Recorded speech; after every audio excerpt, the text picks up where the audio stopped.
beings are a very small minority. So to ignore the opportunity of this esoteric teaching is very, very risky. If we miss this opportunity for self-realization, again we will have to accept the cycle of birth and death, samsara. And not only that, if we do not fulfill the mission of life in this creation, then after annihilation of the creation, we will have to stay suspended within the body of Lord Mahavishnu for millions and trillions of years. And again, we will have to come to this material world to suffer. So therefore it is called Anadi Karma Phale. Anadi means before the creation. This karmic cycle of birth and death is going on even from before this material creation, from before the beginning of time. So you cannot know all the intricacies of your karma. Some people think it is very impressive to remember one's past life. Even accepting that this is possible for them, then what about the past lives extending back even before this universe was created, before the beginning of time? How can you understand those trillions of years and millions of births? It is not possible for any human being.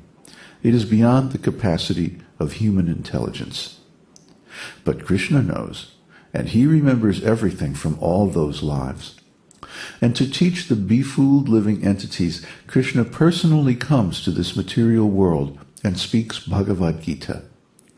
Kṛṣṇa is very much anxious to take us back to home, back to Godhead, because we are part and parcel of Kṛṣṇa. We are his children. Suppose your son is loitering on the street. Are you not anxious? Oh, there may be some accident and the poor boy would be killed. So you go, try to find him and bring him safely home. Similarly, Kṛṣṇa's mood is like that. We are in this material world, simply suffering life after life. Dukhalayam ashashvatam, Bhagavad-gita 8:15. This place is miserable, but by Maya's illusion, we are taking this miserable condition of life as happiness. This is called Maya, literally that which is not.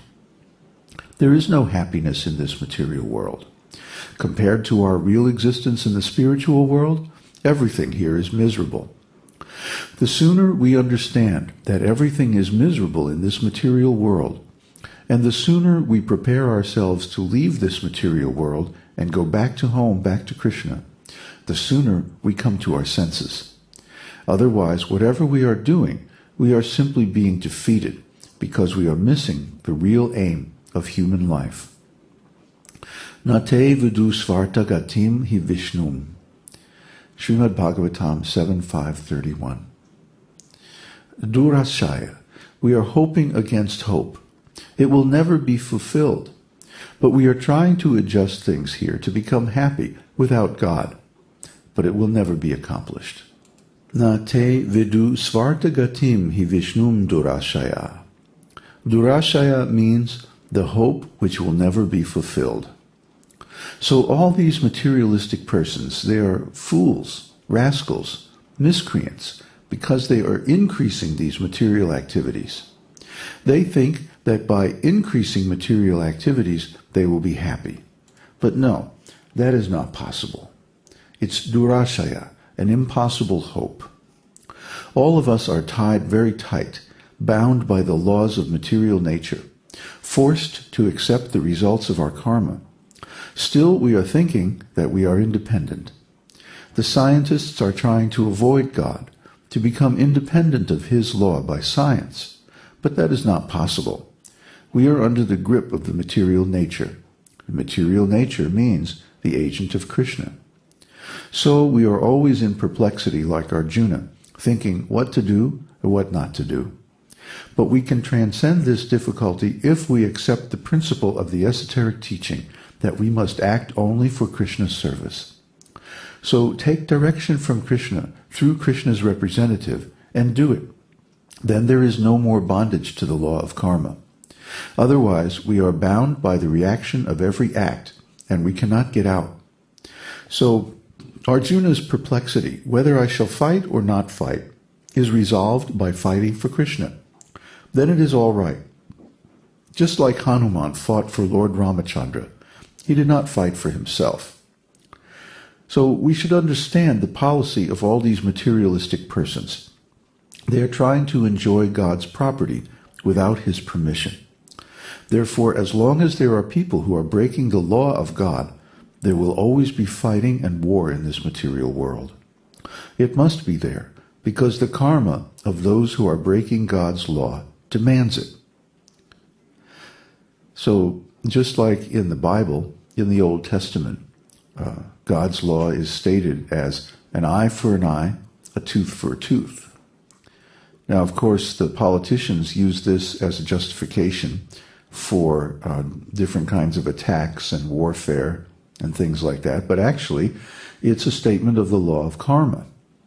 Whatever we do to others, good or bad, returns to us, and we have to accept it. Why? Because it's the law of karma. It's a natural law.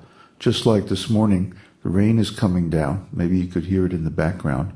It was raining very strong just a few minutes ago.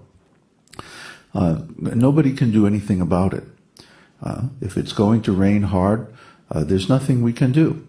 We just have to deal with it, tolerate it, accept it. So the same is true of our karma. There's no way that we can get out of karma.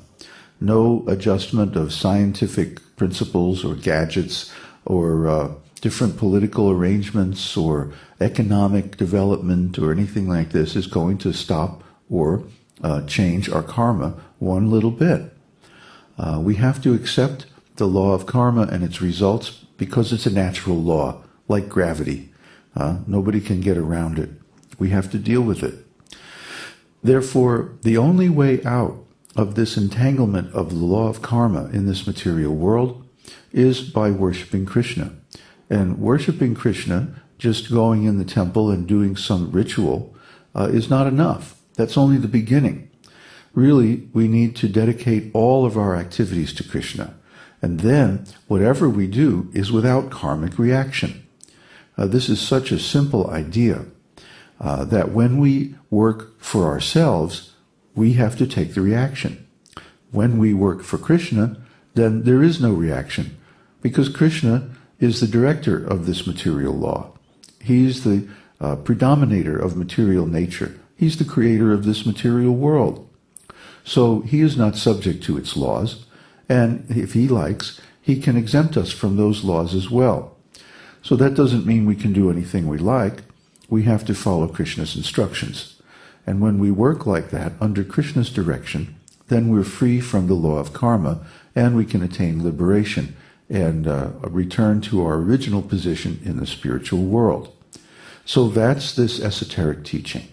And it's there for the benefit of every living entity. It's not just for Americans or just for Indians or that just only Brahmins can apply it. Everyone can apply it. All we have to do is take the results of our activities and offer them to Kṛṣṇa's service. This is called karma yoga. Karma yoga is the beginning of devotional service. But devotional service can be almost any activity, provided it's done in a way that's pleasing for Kṛṣṇa. So whatever we do in this life, if we offer it to Kṛṣṇa, that becomes our perfection.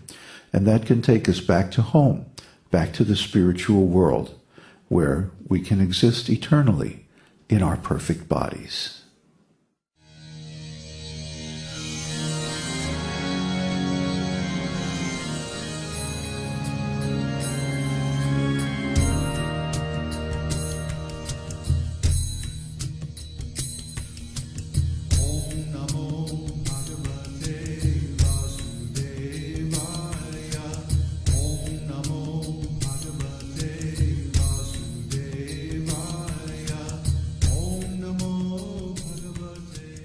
We hope you've enjoyed this edition of My Perfect Body. This is David Hughes, your host, reminding you to visit us on the web at esotericteaching.org, where you can purchase the complete Esoteric Teaching Introductory Seminar DVD and many CDs of transcendental music and mantras.